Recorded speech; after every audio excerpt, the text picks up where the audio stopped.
Thierry Dagiral. L'interview actu de ce samedi matin, 7h11. Bonjour Mathias Vargon. Bonjour. Directeur des urgences de l'hôpital de La Fontaine de Saint-Denis dans le 93. Vous publiez Hôpital, un chef-d'œuvre en péril aux éditions Fayard. Jeudi, Emmanuel Macron a présenté son programme. Il a parlé de crise de sens des professionnels de santé malgré le Ségur. Cette crise, elle est palpable, vous la sentez ? La crise de sens, elle est extrêmement palpable. Il y a un départ des personnels, notamment paramédicaux des hôpitaux, avec un gros problème de recrutement qui existait déjà avant le Covid et qui s'est accru après le Covid. Alors, il y a la partie française, mais en fait, c'est au niveau mondial que ça arrive. Donc, il y a des causes qui sont franco-françaises et des causes qui sont probablement liées au Covid. Et dans les causes franco-françaises, c'est quoi ? C'est le ras-le-bol de l'hôpital ? C'est les conditions de travail ? Il n'y a plus cette vocation qu'il y avait d'antan ? La vocation, c'est toujours très compliqué. On est toujours très ambigu vis-à-vis de la vocation. On dit que ça doit pas être le moteur, mais malgré tout, ça l'est quand même. Puis il y a les conditions de travail. Il n'y a pas que le salaire dans la vie. Il y a où vous travaillez, dans quelles conditions vous travaillez. Les hôpitaux sont moches, il faut le dire, ils sont mal entretenus et puis ils sont mal organisés parce qu'ils sont pas faits pour répondre à la demande et à ce qu'on leur demande de faire. Il y a une espèce d'hospitalocentrisme en France qui fait qu'on fait tout dans un hôpital et de façon pas tout à fait organisée. Alors vous dites qu'il y a dans votre livre plein de choses qui peuvent se faire en ville. Justement, le candidat Macron veut décloisonner les choses avec une meilleure coordination entre les médecins de ville et les médecins hospitaliers. L'une des solutions, elle est là ? Alors la coordination, oui, mais c'est très compliqué. Il faut s'organiser, il faut s'articuler. Et puis des médecins de ville, il y en a plus tellement. C'est une des raisons pour lesquelles tout se retrouve à l'hôpital. Et donc il faudrait aller un peu au-delà et permettre à d'autres professions de pouvoir faire aussi s'occuper également des patients de façon un peu différente, comme les kinés, comme les infirmières, avec évidemment des diplômes supplémentaires. Il est hors de question de laisser tout ça comme ça. Mais ça veut dire que c'est tout un système à revoir complètement, quoi. Mais oui, c'est tout à fait un système à revoir. La vie des gens a changé, la vie des médecins a changé. Ils ne font plus, les médecins de ville ne font plus 8h, 22h, et puis ils enchaînent sur une garde de nuit, puis ils reprennent le lendemain, ce qui est tout à fait naturel. Et donc oui, il faut revoir tout le système de santé et pas essayer de mettre des bouts de scotch sur des choses qui marchent pas déjà. Je vous fais encore réagir aux propositions du candidat Macron, qui promet, a-t-il dit jeudi, le recrutement de 50 000 infirmiers et aides-soignants dans les EHPAD. Vous l'écrivez dans votre livre, il est urgent de faire entrer la médecine dans les EHPAD. Là encore, comment vous réagissez ? Alors oui, sur le principe, la médecine, elle y est déjà dans les EHPAD avec des médecins coordonnateurs, avec soi-disant des infirmières, des aides-soignants. Mais on a bien vu qu'il n'y en avait pas suffisamment, que des infirmières, il n'y en a pas la nuit dans les EHPAD. Des médecins coordonnateurs, il y en a très peu. Et de toute façon, ils n'ont pas la main sur les traitements des patients et sur la prise en charge des patients. Donc là encore, il va falloir revoir ça.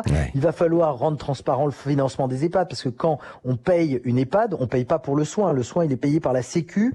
La dépendance, elle est payée par le département. Ce qu'on paye dans les EHPAD, c'est l'hôtellerie et c'est la nourriture. Et on a bien vu que même la nourriture était peut-être un peu surpayée.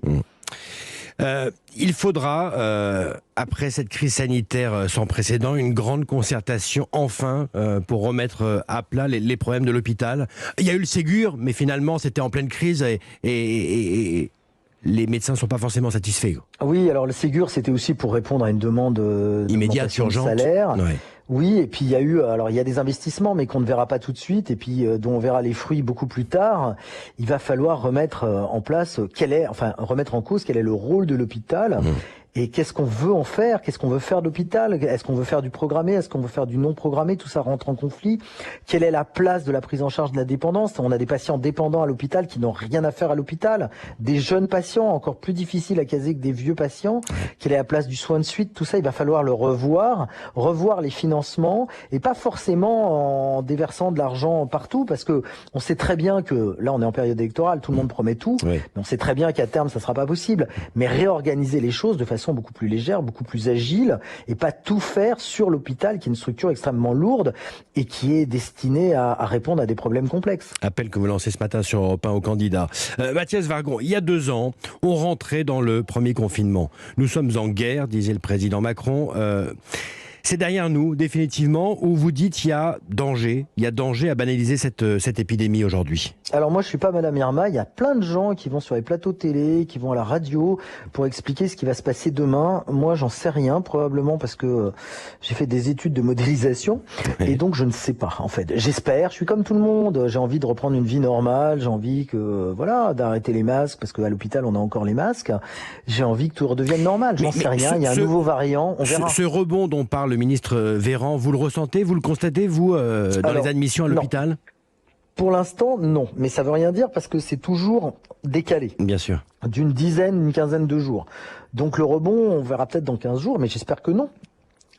J'espère que non. J'espère que effectivement il y a un petit rebond Omicron. Alors quelle variante d'Omicron, BA2 probablement, et qu'on le verra pas à l'hôpital. On a un rebond de grippe à l'hôpital. On peut pas tout avoir. Ouais. Ça, la grippe, vous la constatez également en ce moment ? On en parlait sur l'antenne d'Europe 1, oui. Oui, tout à fait. Alors c'est pas dans des proportions telles qu'on les a connues avant le Covid, mais on voit quelques patients arriver avec la grippe. D'autant plus que beaucoup ne se sont pas fait vacciner. Pendant l'hiver parce qu'il y avait la vaccination Covid, parce que plein de choses quoi. Je reviens au Covid. En début de semaine, il y a eu le retrait du masque, la fin du pass. Est-ce que finalement on n'a pas été trop vite, trop tôt pour des raisons électoralistes, on va dire Mais de toute façon, depuis le début, on a un conflit entre la partie médicale, on nous traite d'enfermistes, et la partie politique, économique, ce qui est normal dans une société démocratique.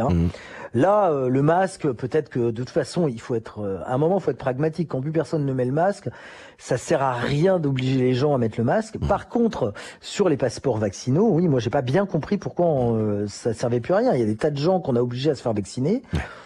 Des tas de gens qui se sont vaccinés parce que ils pensaient que c'était utile, et d'un seul coup, c'est un peu la prime à tous ceux qui ont triché, quoi.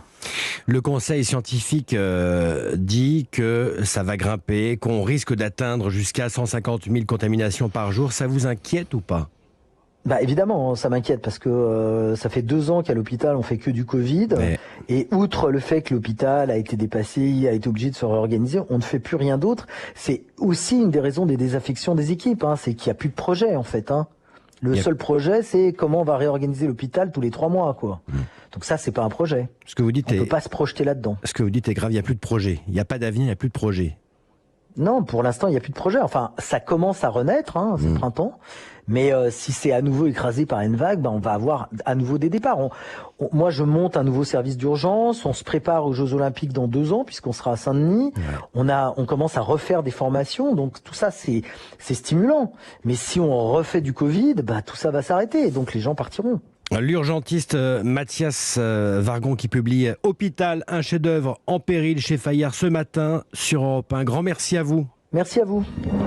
Europe Matin Week-end, Thierry Dagiral.